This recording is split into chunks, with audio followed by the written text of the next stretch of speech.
বন্ধুরা, ইমাম হিন্দু মহিলার সাথে যা করলো তা শুনে আপনি হতভম্ব হয়ে যাবেন। নাউজুবিল্লাহ। যেসব মানুষ চায় মুসলমানদের মধ্যে বেহায়া বেপরোয়া জিনিস ছড়িয়ে পড়ুক, তাদের জন্য দুনিয়া এবং আখিরাতে ভয়ঙ্কর আযাব রয়েছে। নিশ্চয়ই আল্লাহ তাআলা সবার ব্যাপারেই জানেন, যতটা না আমরা নিজের ব্যাপারে জানি। আজকের এই ভিডিওতে আমরা আপনাদের জানাবো কিভাবে একজন হিন্দু মহিলা মোহাম্মদ আলীর সম্মান নষ্ট করতে চাইল এবং মসজিদের ভেতরে গিয়ে তার সাথে অনৈতিক কাজ করতে চাইল। মোহাম্মদ আলী একজন মুসলিম ছিল, কিন্তু এই মহিলা একজন হিন্দু ছিলেন। হিন্দু মহিলা মোহাম্মদ আলীকে দেখে হিংসা করত। তার এই হিংসার জন্য সেই হিন্দু মহিলা মসজিদে গিয়ে মোহাম্মদ আলীর সাথে এমন কি করলো যে ঘটনাটি শোনার পরেই সবার গায়ের লোম দাঁড়িয়ে যাবে। এটা আমরা আজকের এই ভিডিওতে আপনাদের জানাবো, তাই অবশ্যই ভিডিওটি শেষ পর্যন্ত দেখবেন এবং এই ভিডিওতে লাইক করে চ্যানেলটি সাবস্ক্রাইব করুন। বন্ধুরা, এই ঘটনাটি ভারতের এমন একটি গ্রামের, যেখানকার সকল মানুষ অনেক বিলাসিতা এবং অনেক গুনাহগার। নাচ গান, মদ্যপান আর জেনা করা এদের জন্য সাধারণ বিষয় এবং তারা এটাকে খুব ছোট একটা বিষয় মনে করত। প্রতি রাতে হিন্দুদের ঘরে গান বাজানোর একটি বিশাল আয়োজন হতো। সেইখানে একটা মুসলিম পরিবার ছিল, তারা একাই সেখানকার মুসলমান, আর সেই ঘরটি ছিল মোহাম্মদ আলীর। মোহাম্মদ আলী তার মা বাবার একমাত্র ছেলে, যাকে তার মা বাবা অনেক চাওয়ার পর পেয়েছে। মোহাম্মদ আলীর বাবার নাম ছিল আব্দুল রহিম, তিনি পেশায় সেখানকার মসজিদের ইমাম ছিলেন। তার পিতার মৃত্যু যখন হয় তখন মোহাম্মদ আলীর বয়স মাত্র 10 বছর। সেখানকার সব হিন্দু আব্দুল রহিমের মৃত্যুর পর অনেক খুশি হয়েছিল, কেননা তারা অনেকবার চেষ্টা করেছিল আব্দুল রহিমকে তার দিন থেকে সরিয়ে দেওয়ার জন্য। যখন আজানের সময় হতো এবং আব্দুল রহিম মসজিদে আজান দিত, তখন তারা অনেকেই লাউড স্পিকারে গান বাজানো শুরু করে দিত, কিন্তু শেষ পর্যন্ত তাদের কোনো চেষ্টা কাজে আসেনি। তখন তারা আব্দুল রহিমকে অনেকভাবে নির্যাতন করতে লাগলেন, যার ফলে তিনি মারা যান। আব্দুল রহিমের ছিল শুধু তার ছেলে ও তার বউ। মা ছেলে অনেক কষ্টের পরেই তার বাবার মৃত্যুর কথা ভুলতে পারে। মোহাম্মদ আলীর মায়ের মনে অনেক ইচ্ছা ছিল তার ছেলেও এই মসজিদে ইমামতি করুক এবং দিন ইসলামের খেদমত করুক। মোহাম্মদ আলী সময়ের সাথে সাথে বড় হতে থাকে। তার মা তাকে শহরের একটি মাদ্রাসায় পাঠিয়ে দিয়েছিল, যাতে সে সেখানে দিনের শিক্ষা পেতে পারে। 5 বছর পর মোহাম্মদ আলী মাদ্রাসা থেকে সঠিকভাবে দিন শিক্ষা শেষ করল। মোহাম্মদ আলী শহর থেকে তার গ্রামে ফিরে এলো। এতদিন তার মা অনেক বয়স হয়ে গিয়েছিল। তিনি যখন তার ছেলেকে চোখের সামনে দেখতে পেলেন, তখনই ওনার চোখ থেকে পানি পড়তে শুরু করলো। তিনি ছেলেকে তার বুকে টেনে নিলেন আর ছেলেকে উপদেশ দিলেন, যদি দিন ইসলামকে রক্ষা করার জন্য তোমার জানও চলে যায়, তবুও পরোয়া করো না। যেভাবে তোমার বাবা তার নিজের জীবন কোরবানি করেছেন, কিন্তু তার দিন থেকে কখনোই সরে আসেননি। বন্ধুরা, সেখানকার যে মসজিদ ছিল মোহাম্মদ আলীর বাবার মৃত্যুর পরে, সেটা আজ পর্যন্ত বন্ধ হয়ে গিয়েছিল, কেননা সেখানকার বিলাসী লোকদের এতটাই কঠোর নজর ছিল যে কেউ চাইলেও এই মসজিদের দিকে যেতে পারত না। মোহাম্মদ আলীর মা আর ছেলে বলল, বেটা, কালকে ফজরের সময় মসজিদে গিয়ে তুমি আজান দিবে। মোহাম্মদ আলীও তার মার সাথে ওয়াদা করল। এরপর রাত হয়ে গেল, তাই মা ছেলে রাতের খাবার খেয়ে ঘুমিয়ে পড়লেন। কিন্তু রাতের শেষ সময় হঠাৎ মোহাম্মদ আলীর মায়ের স্বাস্থ্য খারাপ হয়ে গেল এবং তার হার্ট অ্যাটাক হয় এবং তিনি তখনই এই পৃথিবী ছেড়ে চলে গেলেন।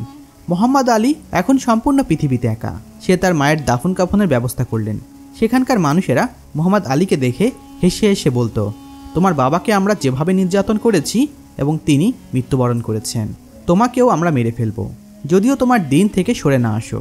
বন্ধুরা, মোহাম্মদ আলী কোনো কিছু না ভেবেই 5 বেলা আজান দিতে লাগলেন এবং মসজিদে নামাজ আদায় করতে লাগলেন। কিছু লোক সাহস করে এখন মসজিদে নামাজ পড়তে আসতে শুরু করেছে। আর এদিকে হিন্দুরা যখন দেখল মোহাম্মদ আলী তাদের কোনো কথাই শুনছে না, তখন তারা সবাই মিলে মোহাম্মদ আলীকে এক রাতে অনেক মারধর করলো এবং তাকে ভয় দেখালো যে তুমি তাড়াতাড়ি এই গ্রাম ছেড়ে চলে যাও, যদি তুমি তোমার জীবনকে ভালোবেসে থাকো। কিন্তু বন্ধুরা, মোহাম্মদ আলী তাদের এই কথাটুকুকেও ভয় পেল না, কেননা তার মায়ের সাথে করা ওয়াদা তার মনে আছে। তারা যতভাবে চেষ্টা করলেও কিন্তু মোহাম্মদ আলী নিজের কাজ চালিয়ে গেল। মোহাম্মদ আলী মহান আল্লাহ তাআলার অনেক নেককার বান্দা ছিলেন। সে সারা রাত মহান আল্লাহ তাআলার ইবাদত করত। সবাই যখন দেখল মোহাম্মদ আলীর মধ্যে কোনো পার্থক্য দেখা যাচ্ছে না, তখন কিছু মানুষ তাকে টাকার লোভ দেখালো এবং তাকে বলল এই গ্রাম ছেড়ে চলে যেতে। এবং তারা এটাও বলল, আমরা তোমাকে এত টাকা দেব, তুমি যদি সারা জীবন খরচ করো তবুও শেষ করতে পারবে না। কিন্তু বন্ধুরা, মোহাম্মদ আলী তাদের এই অফারটাকে কোনোভাবেই মেনে নিল না। তখন তাদের অনেকেই রাগ হলো। তখন তারা বলল, এমনভাবে চাল চালতে হবে, এমন কিছু একটা করতে হবে যাতে করে মোহাম্মদ আলী নিজের মধ্যেই ফেঁসে যায়। সবাই রাতের বেলা এক জায়গায় আসলো এবং পরিকল্পনা করতে থাকলো যে এমন কি করা যায়।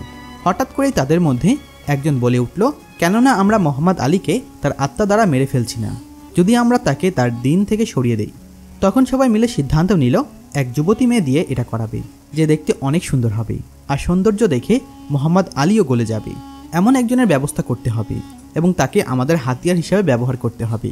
তখন একজন মেয়েকে খুঁজে বের করা হলো যে দেখতে অনেক বেশি সুন্দর ছিল। সেই মেয়েকে রাতের বেলা মোহাম্মদ আলীর কাছে মসজিদে পাঠানো হলো। বন্ধুরা, তখন মাঝরাত। মোহাম্মদ আলী আল্লাহ তাআলার ইবাদতে মশগুল। ওই মেয়ে মসজিদের দরজার সামনে এসে মোহাম্মদ আলীকে ডাকতে শুরু করলো। সে মসজিদের দরজা খুলে দেখলো সুন্দর এক মেয়ে। কে এটা? মোহাম্মদ আলী তাকে জিজ্ঞেস করলো। জি বলুন, কে আপনি আর আপনার কি কাজ? ওই মেয়ে নাটক করতে শুরু করলো এবং বলল, আমি অনেক দূর থেকে এসেছি, আমার আরও সামনে যেতে হবে, কিন্তু রাত অনেক হয়ে গিয়েছে এবং আমি একা। আপনি কি আমাকে এক রাতে এই মসজিদে থাকতে দিবেন? মোহাম্মদ আলী তার কথা শুনে বলল, না, আমি আপনাকে মসজিদে রাখতে পারবো না, কেননা আমি এখানে একদম একা আর আপনি একজন উঠতি বয়সী যুবতী মেয়ে। এই জন্য আমি আপনাকে আমার সাথে মসজিদে রাখতে পারবো না। মানুষ সকালে অনেক কথা বানাবে। সেই মেয়ে কান্না করতে লাগলো এবং বলতে লাগলো, আমি এখানে যে কোনো এক কর্নারে থাকতে পারবো, শুধুমাত্র আরেকটি রাতের জন্য। মোহাম্মদ আলী তখন ভেবে বললেন, আচ্ছা ঠিক আছে, আমি তোমাকে আমার বাসায় নিয়ে যাচ্ছি। এক শর্তে আমি তোমাকে আমার ঘরে রাখতে পারি। ভোর হওয়ার আগেই যদি তুমি এখান থেকে চলে যাও, আর তুমি ঘরের ভেতরে ঘুমাবে আর আমি ঘরের বাইরে ঘুমাবো। শীতের রাত ছিল, কিন্তু তবুও মোহাম্মদ আলী বাইরে ঘুমিয়ে পড়ল। এরপর হঠাৎ করে সে মেয়ে চিৎকার করে কান্না শুরু করলো, আমার পেট ব্যথা করছে, আমি মনে হয় মারা যাব।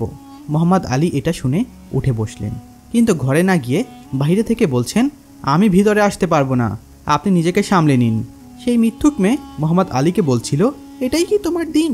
কাউকে সাহায্য করা যাবে না? একজন মানুষ মরে যাচ্ছে আর তুমি বাইরে দাঁড়িয়ে আছো, তোমার দিন কি এই শিক্ষা দেয়? বন্ধুরা, মোহাম্মদ আলী যখন এই কথা শুনল তখন সে বাধ্য হয়ে ঘরের ভেতরে প্রবেশ করলো। কিন্তু যখনই সে দরজা থেকে ভেতরে গেল, সে কিছুটা অবাক হয়ে গেল। তার গায়ের লোম দাঁড়িয়ে গেল এবং সে ভাবতে লাগলো সে যেটা দেখছে সেটা কি আসলেই সত্য। সে মেয়ে তার সামনে নগ্ন অবস্থায় দাঁড়িয়েছিল। মোহাম্মদ আলীর সাথে সাথেই তার মুখ ঘুরিয়ে নিল। সেই মেয়ে যখন তাকে বলতে লাগলো, আজকের রাতটা আমার সাথে কাটাও, মোহাম্মদ আলীর মন তাকে বারবার এটা করতে বাধ্য করছিল। একদিকে শয়তান, একদিকে দ্বীন ইসলাম, আর মোহাম্মদ আলীর মধ্যে ফেসে গেছে। মোহাম্মদ আলী হঠাৎ করে জ্বলন্ত মোমের উপর তার হাত রেখে দেয়, এতে করে তার সম্পূর্ণ হাত পুড়ে যায়। আর মেয়েটি এইসব দেখে বলে, এই মানুষ কেন এরকম ব্যবহার করছে? পাগল তুমি, এটা কেন করলে? তখন মোহাম্মদ আলী বলল, আমি আমার হাত পুড়িয়েছি কারণ যাতে আমার মন তোমার দিকে না চলে যায়।